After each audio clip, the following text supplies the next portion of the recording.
For close to 2 decades now, one of the biggest environment and health challenges facing us in urban India is the deteriorating quality of our air.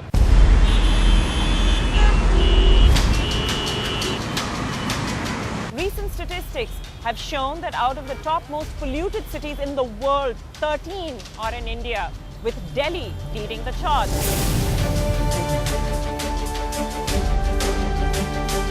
Having all of this knowledge and knowing that the air that we're breathing is practically slowly killing us every day, the well-known statistics of a death every hour from air pollution, the big question that needs to be asked is why are we as the people or the government doing nothing about this? And worse, we're imperiling the life of our future generation, the children. Nearly a third of the city's children have irreversible lung damage. So the big questions that need to be asked is why are we doing nothing about it and what can be done about it?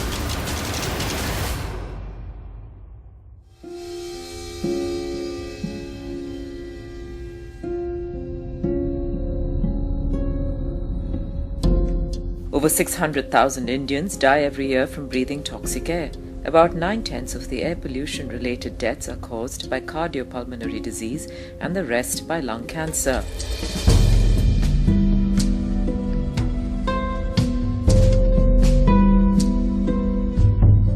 While this sounds like a high number, the statistics could be a lot worse, as researchers base these numbers on simulations from the year 2000. We actually know for a fact that things are much worse right now. The researchers limited their study to adults of 30 years of age and older. We now know that infants and children are dying as well. What is perhaps almost a criminal act is the number of studies that have been conducted and carried out on air pollution whose results have neither been published or, if published, have been ignored. Most of these studies, carried out from 1998, have shown a roadmap towards where we stand today. Vehicular pollution, industrial pollution, power plant emissions, emissions from burning biomass and traditional fuels have all been looked at. If you look at the number of vehicles increasing, today we are adding about 1,400 vehicles a day. Millions of tailpipes in the city spewing this toxic gas all the time. And we are seeing the results. So if you look at the new study that has come from Central Pollution Control Board and National Thiyagarajan Cancer Research Institute in 2012, it is showing that in Delhi, nearly every third child has impaired lungs. In 1997, economist Dr. Maureen Cooper, then associated with the World Bank, collaborated with the NDMC, found that deaths due to respiratory and cardiovascular reasons could be linked to air pollution. In 1998, doctors at AIIMS cautioned that on days of extreme pollution, when emissions exceeded the normal standards, emergency room visits for asthma, COPD and acute coronary events increased by 21, 25 and 24% respectively. At the same time in 1998, Dr. Chabra of the Vallabhbhai Patel Chest Institute found that 20 to 25% of Delhi's adult population with chronic respiratory systems had twice the number of occurrences as their counterparts in rural India. Between 2004 and 2008, a joint study by the National Centre for Respiratory Allergy, Asthma and Immunology and researchers from DDU's Geology Department found asthma in 7.7% of 3,500 children aged 7 to 15. In 2007, a study by Delhi IIT Centre for Atmospheric Sciences found emissions of pollutants may exceed limits with vehicular growth and concluded that control was required for commercial diesel vehicles in Delhi. But perhaps the most important study that was buried away, ignored and not publicized was the study carried out by the Kolkata-based Chittaranjan National Cancer Institute and the Central Pollution Control Board. In 2012, it found that 43% of 11,000 children studied had poor or restricted lungs, compared to the control group in less polluted areas. Most of these children were said to have irreversible lung damage. If you go back, that was a time when people would say that in Delhi you just can't go out without your eyes watering.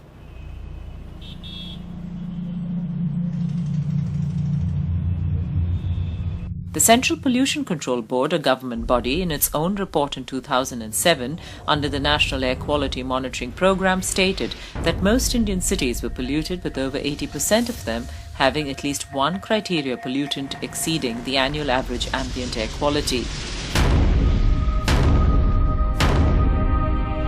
Almost 50% of cities evaluated had critical levels of PM10. This study did not even look at PM2.5. PM is particulate matter. The smaller the number for the particulate matter, the more dangerous for our lungs, as these particles are small enough to penetrate deep into our lung tissues, causing permanent damage. Right now, the PM2.5 levels in Delhi are 10 times more than the WHO limits. And until the rest of the world declared Delhi to be the most polluted city in the world, more polluted than Beijing, that had been long held as the worst city for air quality, apathy was the official policy towards pollution.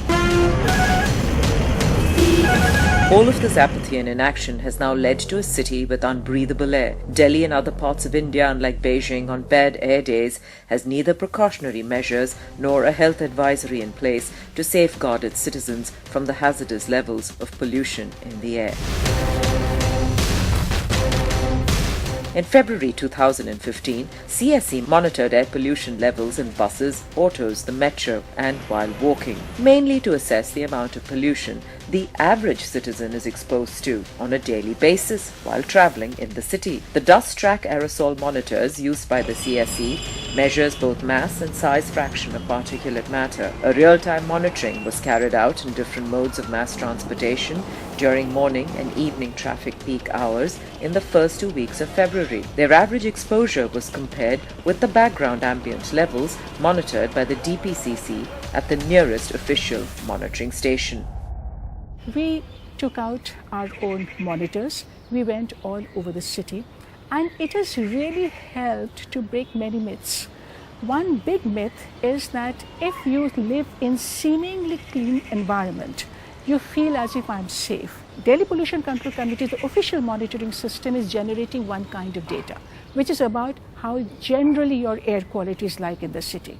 But when we look at the exposure data, they're several times higher than that. So that means that is not adequate to tell us what is my risk today. We took out our machine again, and we found that today those who are using bus, those who are cycling and walking, and those who are part of the solution to the problem of pollution, okay, they are the most vulnerable. We are exposing them enormously to this toxic cocktail all the time.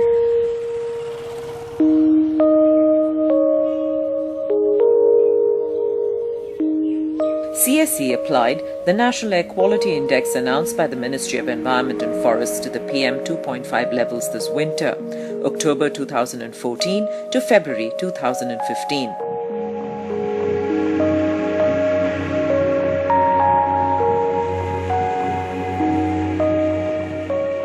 The results showed the number of days with severe levels has remained consistently high all through. In December, 65% of the days were in severe category.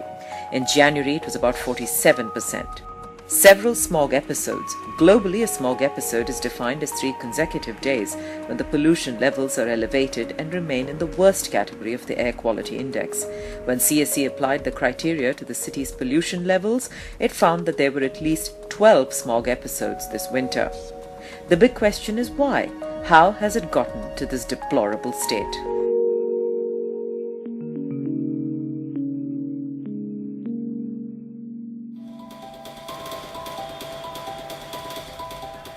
In September 2014, the Green Court had directed Delhi and its neighbouring states to ban petrol vehicles that are older than 15 years.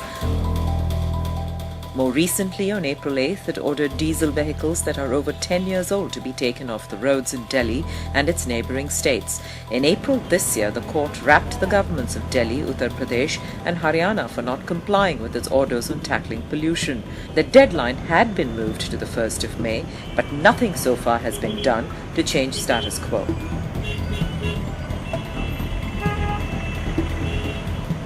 As far as vehicular pollution is concerned, we have to deal with it. As we said, that this is one of the most important source of exposure. For the new vehicles, it is very important that we should be able to leapfrog to the best available standards. So we should move to Euro 4 nationwide this year, and Euro 6 by 2020. These are the level of emission standards, and we need to do that leapfrog because vehicle numbers are growing. But most important, if we do not have nationwide uniform standards and stringent standards, then the trucks and the buses will not move to better standards. And when trucks enter Delhi, they contribute enormously to the pollution. The other side of the story are that we already have vehicles on the road, and there are old vehicles.